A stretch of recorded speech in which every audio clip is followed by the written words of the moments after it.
Hoop fam, what's going on? Hope everybody's healthy. Hope everyone is safe. And thank you again for walking with me as I highlight some of my favorite plays in the NBA playoffs. And of course, we're talking about round two plays again. And this next moment that I'm going to discuss actually took place 16 years ago today.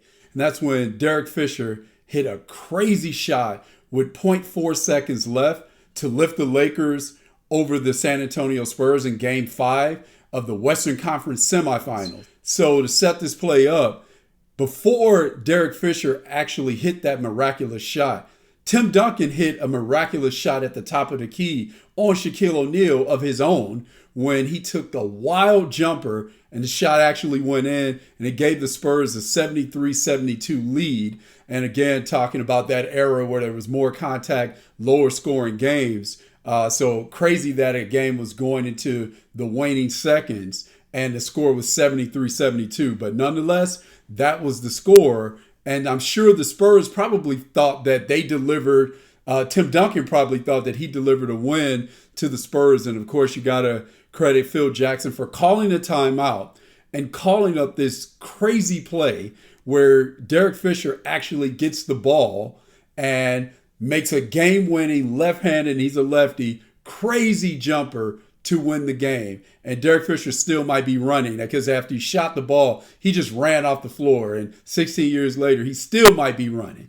But to talk about that play, before we start talking about it, let's talk about the greatness that you see on the floor, Hoop Fam. So when these two teams in the late 90s to the early 2000s were battling for Western Conference supremacy and for the right to represent the Western Conference in the NBA Finals. And if one of those teams, the Lakers or the Spurs, met each other in the Western Conference Finals or in the playoffs, and they were to beat one another, the team that was victorious in all likelihood was going on to win the NBA title. So these teams had some epic battles, and this actual play by Derek Fisher and Tim Duncan before Derek Fisher made that great play just continues to add to the lore and the battles that these two teams had. So when you look at this play, one of the first things that stood out to me, Hoop Fam, was the basketball royalty and greatness that was on the floor.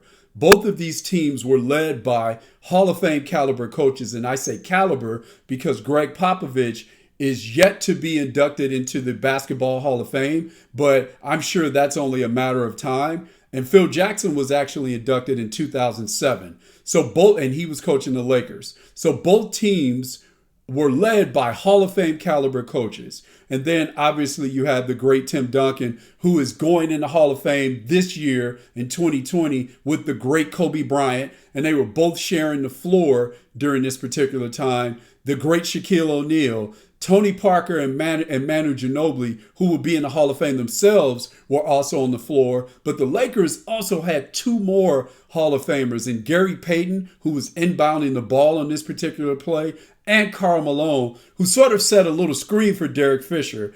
And we'll talk about that as we set the play up. So, Hoop Fam, I just want to talk about how much basketball royalty was out on the floor. And the other thing as well is, you've heard me say this before, Hoop Fam, that basketball intelligence and basketball IQ also equates to upside. Smart players get better. Smart players also compete for championships. So there were a number of players out on the floor during this time that had high basketball IQs. And that means that they had the smarts to execute in this situation. It also means that they also have the skill and the smarts to play with other great players. So that was important to mention, in my opinion, as well, Hoop Fam. So now going into this play, when the Lakers call timeout and Gary Payton is inbounding the ball, of course, everybody in the gym believes that Kobe Bryant is going to get the ball. And the Spurs know this as well. So when Kobe makes a hard cut to get open,